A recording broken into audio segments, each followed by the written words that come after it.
घरच्यांच्या चेहऱ्यावर हसू आणणारे पदार्थ बनवण्यासाठी महागडे साहित्य अजिबात लागत नाही. लागते ती फक्त प्रेमाची चव आणि आजचा हा ढोकळा त्याच प्रेमाची गोड आठवण आहे. नमस्कार, नम्रता. आज रेसिपीमध्ये आपले खूप स्वागत.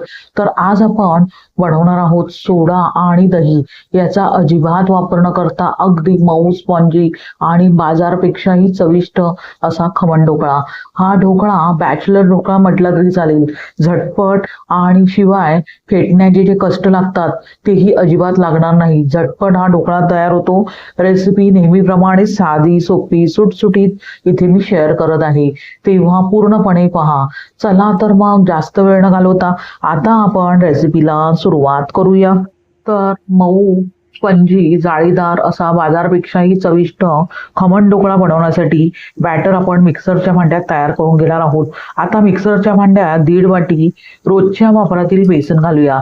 बेसन अजिबात चाळून घ्यायचे नाही आहे, कारण आपण बॅटर मिक्सरच्या भांड्यात तयार करणार आहोत. अजिबात इथे चाळण्याची गरज नसते. आता 1.5 वाटी आपण बेसन घातल्यावर लगेचच 2 चमचे साखर घालूया.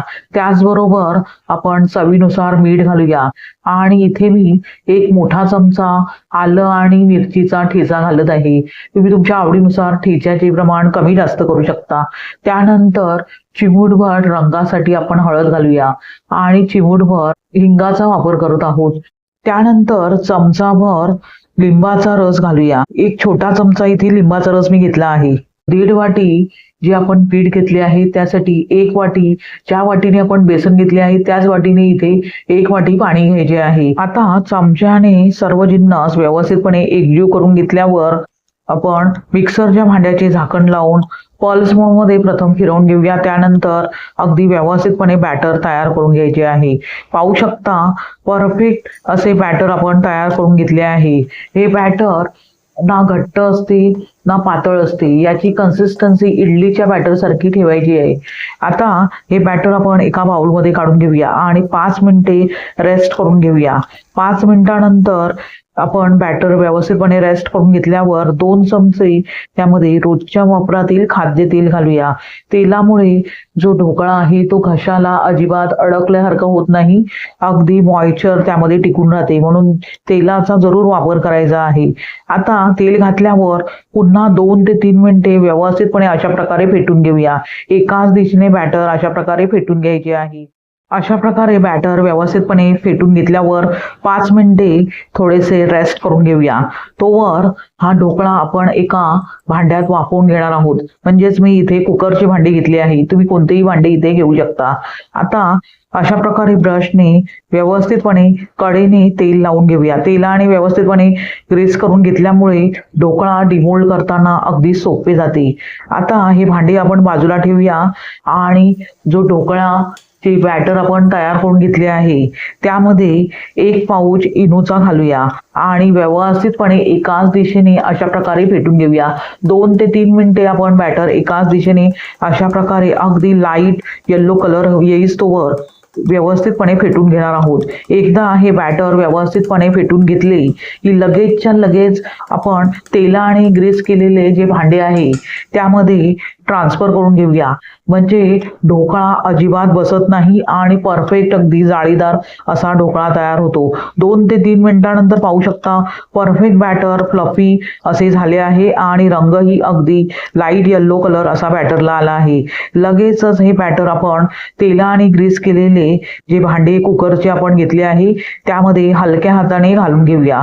त्यानंतर आत एअर बबल्स होऊ नये म्हणून अशा प्रकारे टॅप करून घ्यायचे आहे. लगेचच इडली पात्राचे झाकण काढून जे बॅटर आपण कुकरच्या भांड्यात काढून घेतले आहे ते अशा प्रकारे ठेवल्यावर भांड्यावर झाकण ठेवूया आणि गॅस मिडियम ठेवून 15 मिनिटे ढोकळा व्यवस्थितपणे वाफवून घेऊया. अजिबात झाकण ओपन करून बघायचे नाही. 15 मिनिटानंतर अशा प्रकारे भांड्यावरील झाकण काढून बघूया.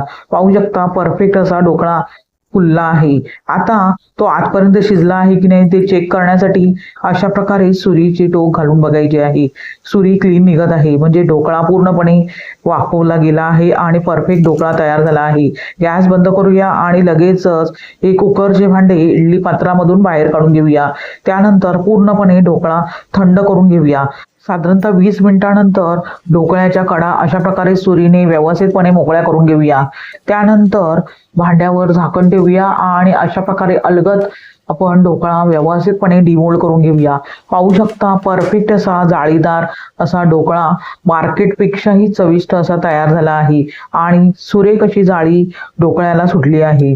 आता लगेचच आपण तो कापून घेऊया. तुम्ही हव्या त्या साईजमध्ये ढोकळा कापून घेऊ शकता. इथे मी मीडियम साईजचे पीस तयार करून घेत आहे. कापतानाही समजत आहे किती परफेक्ट ढोकळा तयार झाला आहे.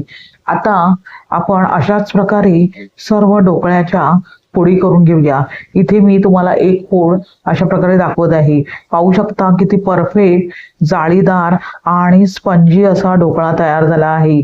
अशाच प्रकारे स्क्वेअर शेप मध्ये आपण ढोकळा कापून घेऊया.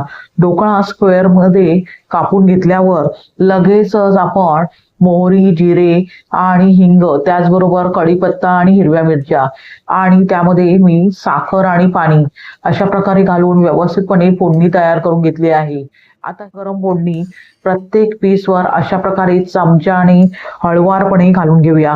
फोडणी घालत असताना थोडीशी कोमट करून घ्यायची आहे. गरमागरम जर फोडणी ढोकळ्यावर घातली तर ढोकळा थोडासा जास्तच नरम होण्याची शक्यता असते, म्हणून थोडीशी फोडणी कोमट करून घ्यायची आहे. प्रत्येक आपण पीसवर अशा प्रकारे फोडणी घालत आहोत, म्हणजे ते साखरेचे पाणी आहे ते आतपर्यंत पोहोचते आणि ढोकळा अजिबात घशाला अडकत नाही आणि अगदी मऊसूत असा तयार होतो, तोंडातच विरघळतो.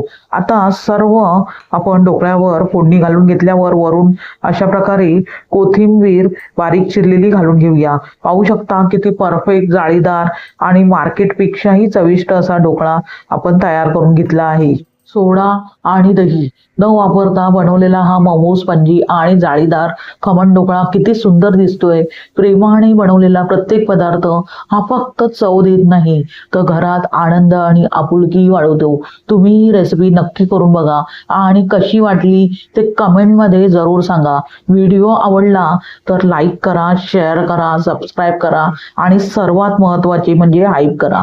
पुन्हा भेटूया अशाच साध्या, सोप्या, नवीन आणि स्वादिष्ट अशा मनाला भिडणाऱ्या रेसिपीसह. धन्यवाद. श्री स्वामी समर्थ.